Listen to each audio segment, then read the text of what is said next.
chers collègues, chers amis. Nous allons donc passer à la séance du cas clinique d'urgentologie pédiatrique. Et pour cela, nous avons le plaisir de recevoir 3 grandes oratrices. Nous allons commencer par le professeur Widad Gueddari, qui est chef service des urgences pédiatriques de l'hôpital Mère-Enfant Abdelrahim Harouchi. À toi, Widad. Merci. Merci beaucoup, Madame la Présidente. Je suis ravie de participer à la journée de pédiatrie amicale des pédiatres de Fès. C'est toujours un grand plaisir, d'autant plus que cette table ronde, je vais la partager avec mes collègues et amis, professeur Lamia Kerboubi, qui est chef de service des urgences à l'hôpital Ibn Sina à Rabat, et professeur Widad Kojman, qui est chef de service des urgences à l'hôpital de Fès. Alors, sans trop tarder, je vais commencer. Est-ce que ma présentation passe? Non? Alors, j'ai choisi 2 cas cliniques qui ont le même motif. C'est douleur thoracique aiguë. Pourquoi douleur thoracique aiguë? Parce que c'est vrai que ce n'est pas très fréquent, mais ça pose problème. Ça pose problème aussi bien pour les parents et je crois aussi pour les médecins. La première question qui se pose, est-ce que c'est le cœur? Et on a tendance à penser, à réfléchir, à raisonner comme si c'était un adulte, alors que c'est différent. C'est différent, on va le voir à travers les cas cliniques, mais quand même, passer à côté d'une pathologie cardiaque, à cet âge, ça peut être fatal pour l'enfant. Parce que malheureusement, la majorité des pathologies cardiaques qui donnent des douleurs thoraciques peuvent entraîner une mort subite. Alors, je me suis posé des questions concernant l'approche. Et j'aimerais bien avoir une idée sur les approches pratiquées. J'ai posé 4 questions. Est-ce que vous commencez par anamnèse, examen physique et systématiquement radiothorax ECG, ou bien après l'examen et l'anamnèse, vous faites un bilan orienté en fonction de ce que vous trouvez à l'examen? Est-ce que vous faites une radiothorax systématique, quel que soit l'examen et l'anamnèse? Ou est-ce que vous faites un ECG systématiquement, quel que soit l'anamnèse et l'examen physique? C'est le B, c'est le C, le B, B, B. Je m'attendais à cette réponse, mais croyez-moi, ce qui se passe en pratique, c'est le A.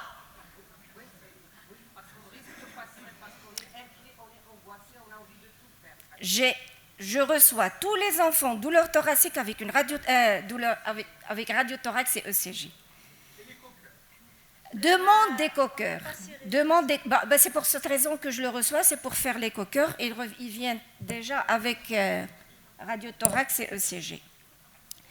Alors, vous n'êtes pas les seuls, parce qu'il y a une étude faite dans un centre hospitalier 3e niveau.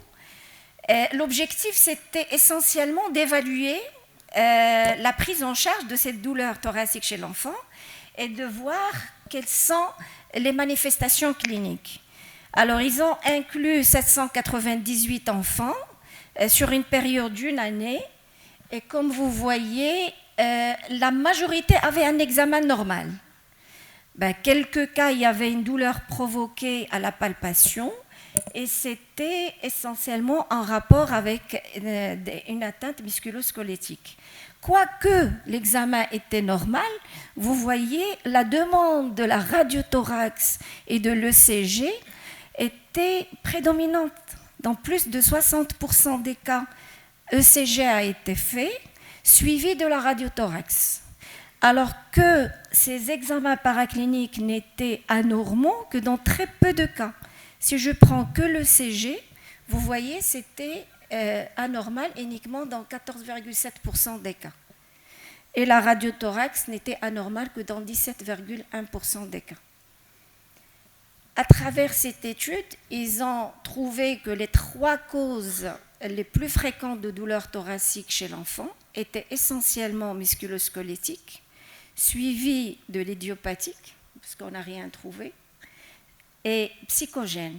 Et comme vous voyez, l'origine cardiaque ne représentait qu'à peu près 1% des étiologies. Alors, vu ces étiologies diverses et la gravité aussi de l'atteinte cardiaque, la nécessité d'une approche diagnostique est très importante. Alors, ce qu'on voit dans la littérature, si vous faites une revue de la littérature, vous voyez un petit peu les approches publiées. La majorité des approches, ils commencent par l'histoire, examen clinique, et après, selon les signes d'orientation, il y a même aussi certains qui publient qui sont les facteurs prédictifs d'avoir une lésion cardiovasculaire. C'est en fonction de ces éléments d'orientation que le bilan sera orienté. Et comme vous voyez, il y a 4 rubriques. C'est essentiellement éliminer l'atteinte cardiaque, l'atteinte chondrocostale ou musculo-squelettique, l'atteinte pulmonaire et l'atteinte gastro-œsophagienne. Après, c'est tout ce qui est psychogène. La problématique de cette approche, c'est qu'on peut ne pas poser les bonnes questions quand on fait l'anamnèse pour pouvoir trouver les facteurs prédictifs, comme on peut, surtout pour les médecins des urgences qui n'ont pas l'habitude de connaître l'enfant, ils peuvent interpréter très mal les constantes et passer à côté d'une vraie urgence nécessitant une prise en charge. Alors, ce qui est recommandé pour les médecins des urgences, et la majorité des pédiatres dans les services des urgences, ils utilisent ce qu'on appelle l'approche systématique de la Pediatric Advanced Life Support. Et cette approche, ça permet la première d'évaluer tout ce qui est hémodynamique et respiratoire et d'éliminer tout ce qui est urgent. C'est les red flags ou les signes d'alarme. Et puis après, on fait ce qu'on appelle une évaluation initiale, primaire et secondaire. C'est ce qu'on va voir à travers les 2 cas cliniques. On va commencer par notre grand garçon âgé de 11 ans. Il avait comme antécédent une amygdalectomie à l'âge de 6 ans. Grand-père suivi pour une cardiomyopathie ischémique secondaire, une pathologie coronarienne, et ça on le voit chez les personnes âgées. Et une tante suivie pour HIV et traitée pour une tuberculose pulmonaire. Alors, il se présente aux urgences pour une douleur thoracique. À l'évaluation initiale, au triage par l'infirmière, il a vu que l'enfant adoptait une position anormale parce qu'il est venu sur une chaise roulante, il ne pouvait pas se mettre debout et il y avait battement des ailes du nez évident et une pâleur.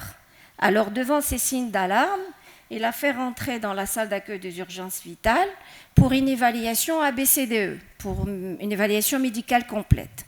Alors, vous voyez ici, à l'évaluation A, c'est-à-dire airway, il y a les signes de lutte respiratoire à type de tirage susternal, battement des ailes du nez, mais la fréquence respiratoire était normale ainsi que la saturation pulsée en oxygène, fréquence cardiaque normale et la tension artérielle normale pour l'âge, l'état neurologique normal, la température normale. Ce qui était anormal, c'était la pâleur. Alors, il y a tirage susternal, battement des ailes du nez, il y a la pâleur. Alors, comment peut-on expliquer ces signes?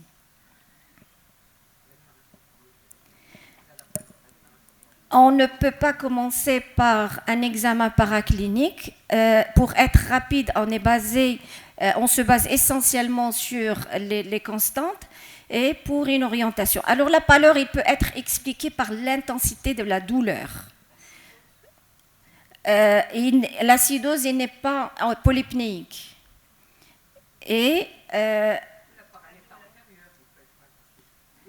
exactement, ou bien ce qu'il n'était pas avant. Mais en tout cas, la présence de signes de lutte comme ça, c'est parce qu'il fait un effort respiratoire très important. Et ça, c'est inquiétant. Pardon ? Alors, voilà, c'est maintenant, on va passer à l'examen, parce que c'est une évaluation ABCD, ça donne une idée un petit peu sur l'état de l'enfant, et essentiellement l'évaluation de la gravité. Alors, on a commencé l'interrogatoire, c'est une histoire qui commençait 3 jours avant, une fièvre qui a duré 24 heures, avec une douleur thoracique expliquée très bien par l'enfant, c'est une douleur thoracique centrale, exagérée par l'inspiration. À chaque fois qu'il inspire, il avait mal. Et une dyspnée aussi aggravée par la position allongée. Selon la maman, l'enfant a passé la nuit en position assise. Prise de paracétamol pour soulager la douleur, ça n'a pas marché. Et à l'examen, alors comme vous voyez, l'auscultation pulmonaire normale, l'auscultation cardiaque normale, absence d'hépatomégalie et absence de douleur localisée à la palpation ostéochondrale, avec tout ce qui est anormal, c'est les signes de lutte. Alors, la névralgie intercostale, est-ce qu'il ne va pas être provoqué par la palpation? Il va être provoqué par la palpation. Alors ici, il n'y a pas de douleur provoquée par la palpation, il y a une douleur à l'inspiration.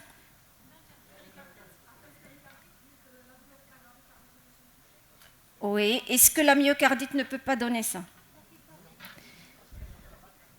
Alors, est-ce que c'est un pneumothorax? Est-ce que c'est une péricardite? Est-ce que c'est une pleurésie?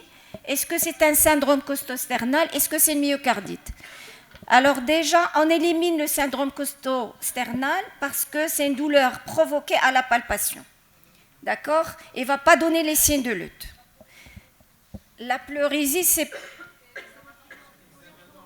Exactement. En plus, c'est une douleur unilatérale. Ce n'est pas une douleur centrale. La même chose pour le pneumothorax. Alors, qu'est-ce qui reste péricardite, myocardite?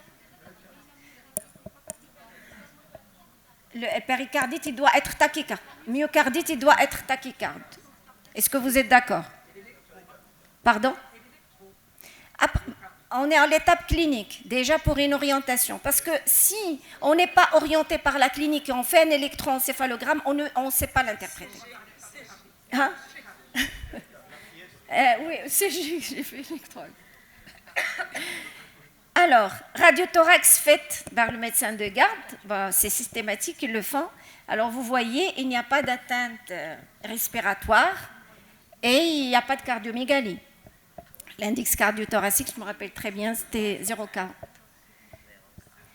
Et après, c'est l'ECG. Alors, est-ce que vous voyez des anomalies à l'ECG?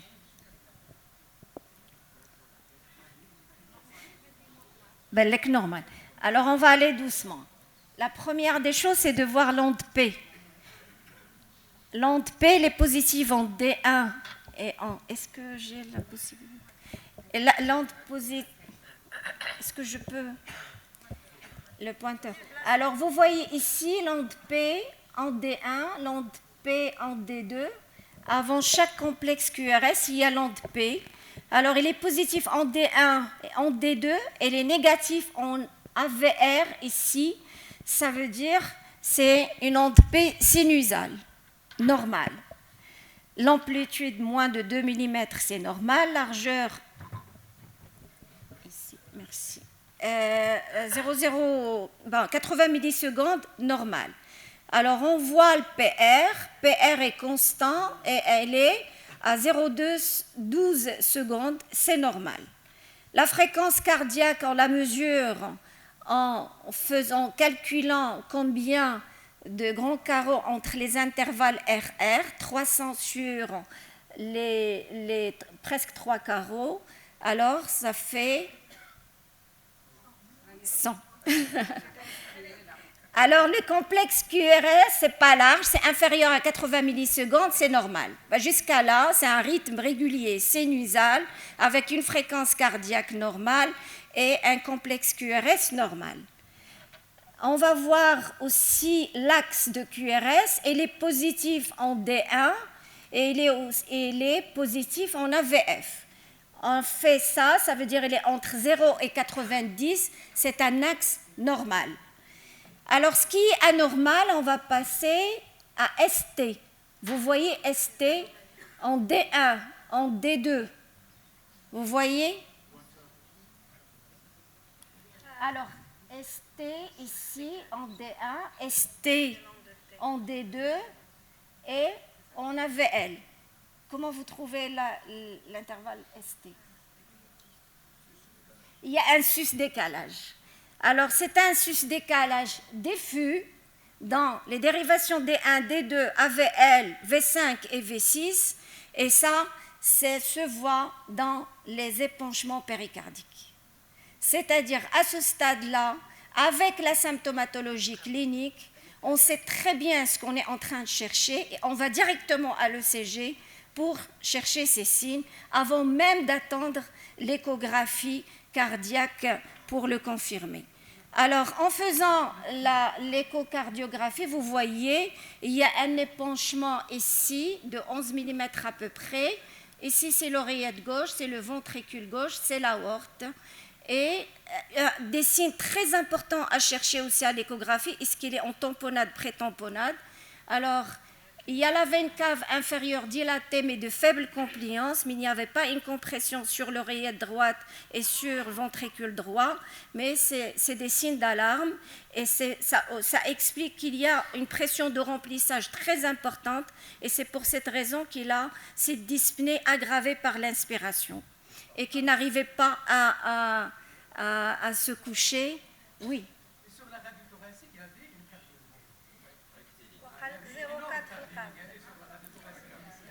une énorme cardiomégalie, il faut calculer le rapport cardio-thoracique et il faut savoir est-ce que ça a été fait en position debout ou en position assise. Alors,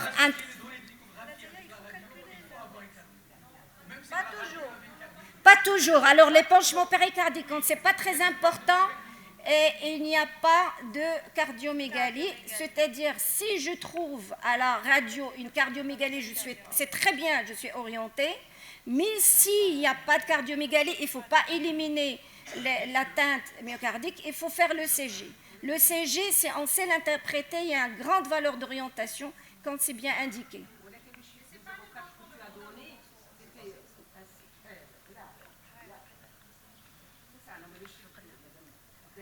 On m'a dit, c'est 0,45, 0, mais il faut le calculer, il faut que les... Pardon? Je n'arrive pas, moi, il faut que je calcule. D'accord. Alors, je passe deuxième cas. Alors, ici, c'est une fille de 9 ans qui est suivie pour une anémie par carence en fer, qui a déjà fait des palpitations et qui rapporte des douleurs abdominales récurrentes. Alors, la même chose se présente pour douleur thoracique. Tout ce qui était anormal à l'évaluation initiale, c'était la pâleur, mais elle est suivie déjà pour une anémie ferriprive. Alors, l'évaluation initiale, il y a les voies libres, mais il y a quand même une tachypnée avec une saturation normale. Il y a une tachycardie à 237 par minute avec une pâleur. Alors, la pâleur, est-ce que c'est exagéré parce qu'il y a la tachycardie? Est-ce que c'est uniquement la pathologie sous-jacente? On est devant une fréquence cardiaque à 237, ça ne peut pas être une tachycardie sinusale.